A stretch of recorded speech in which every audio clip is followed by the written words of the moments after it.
Hello viewers, আসসালামু আলাইকুম। আশাস কিচেনে আপনাদের স্বাগতম। আশা করি সবাই ভালো আছেন। আমিও ভালো আছি আলহামদুলিল্লাহ। আজ আপনাদের জন্য নিয়ে এসেছি নতুন একটি রেসিপি, চিংড়ি পেঁয়াজ বা অনিয়ন প্রন।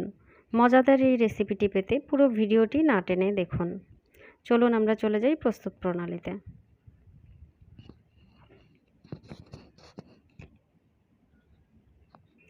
এখানে আমি কিছু চিংড়ি মাছ নিয়েছি। চিংড়ি মাছগুলো আমি কেটে নিব। দেখতেই পাচ্ছেন আমি বটিতে কেটে নিচ্ছি। আসলে আমি বটিতেই কাটাকাটি করতে বেশি স্বাচ্ছন্দ্য বোধ করি। আপনারা চাইলে কেচি ছুরি দিয়ে কেটে নিতে পারেন। তো আমি প্রথমে পাগুলো কেটে নিয়েছি, এরপর উপরের খোসাটা ফেলে দিলাম। এখন ভেতরে যে ময়লাটা থাকে সেগুলো আমি ফেলে দিব, মগজগুলো সহ। এখানে পেছনে লক্ষ্য করে দেখবেন কালো একটা ময়লার থাকে, সেটা আমি ফেলে দিলাম। মাঝখানের খোসাটাও ফেলে দেব।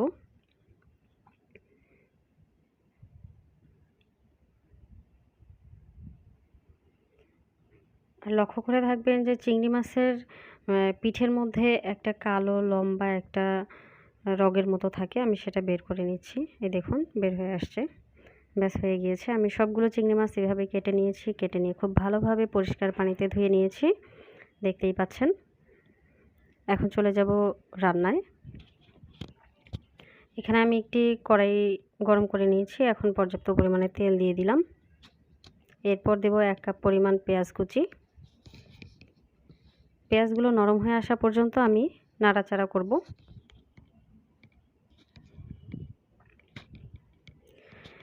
পেঁয়াজগুলো নরম হয়ে আসছে, কালারটাও অনেকটা চেঞ্জ হয়ে আসছে, দেখতে পাচ্ছেন।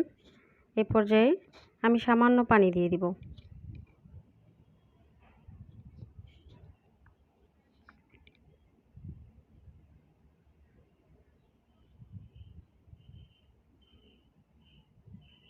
এরপর এখানে আমি নিয়েছি লবণ, লাল মরিচ গুঁড়ো, নিয়েছি ধনে গুঁড়ো আর হলুদ গুঁড়ো। আমি পরিমাণগুলো ডেসক্রিপশনে দিয়ে দিব, আপনারা দেখে নেবেন। নিয়েছি এখানে জিরা বাটা আর সামান্য আদা রসুন বাটা। আপনারা চাইলে আদা রসুনটা স্কিপ করতে পারেন।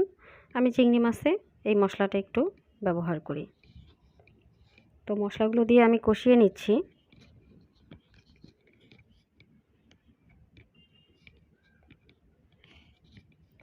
আমি এখন আবারও সামান্য পানি দিব, দিয়ে মশলাগুলো আরও একবার আমি কষিয়ে নেব।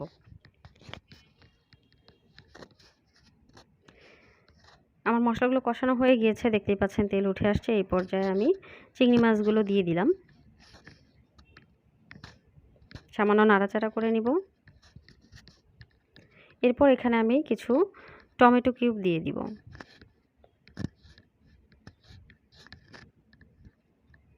এরপর ঢেকে রান্না করব 5 মিনিটের মতো। 5 মিনিট পর ফিরে আসলাম। টমেটো থেকে কিছু পানি বেরিয়ে এসেছে, দেখতে পাচ্ছেন। এই পর্যায়ে আরও একটু উল্টে পাল্টে দিব।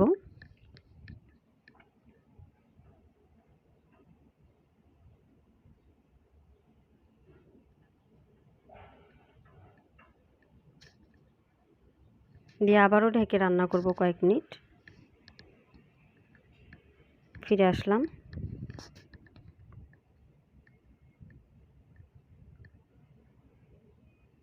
পানিগুলো টেনে গিয়েছে, দেখতে পাচ্ছেন। টমেটোটা অনেকটা নরম হয়ে এসছে। এখন আমি এখানে দিয়ে দিব রোস্টেড জিরা পাউডার 1/4 চা চামচ।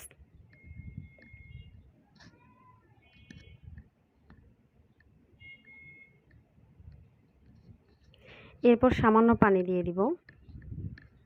এই রান্নাটাতে আসলে খুব বেশি পানি ব্যবহার না করলেও চলবে।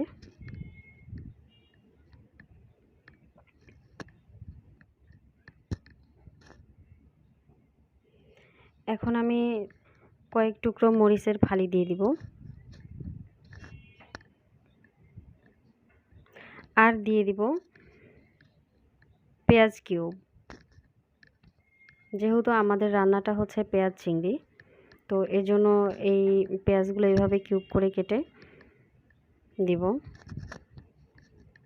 আমার রান্নাটা কিন্তু শেষ।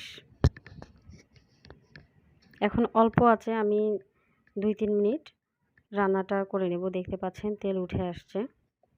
দারুণ একটা কালার এসছে, মানে এত লোভনীয় কি বলবো। আমার রান্নাটা শেষ, এখন আমি একটি ডিশে তুলে নিচ্ছি। আশা করি আপনাদের কাছে অনেক ভালো লেগেছে, আর বাসায় অবশ্যই ট্রাই করবেন। ভিডিওটি কেমন হলো, আপনাদের কাছে কেমন লাগলো তা অবশ্যই শেয়ার করবেন কমেন্ট বক্সে। পরবর্তীতে আপনাদের জন্য নতুন আবারও কোনো রেসিপি নিয়ে আসব। সেই পর্যন্ত পাশে থাকবেন, সুস্থ থাকবেন, ভালো থাকবেন। আর হ্যাঁ, আমার চ্যানেলটি সাবস্ক্রাইব করতে ভুলবেন না, আর ভিডিওটি অবশ্যই শেয়ার করে দেবেন। ধন্যবাদ।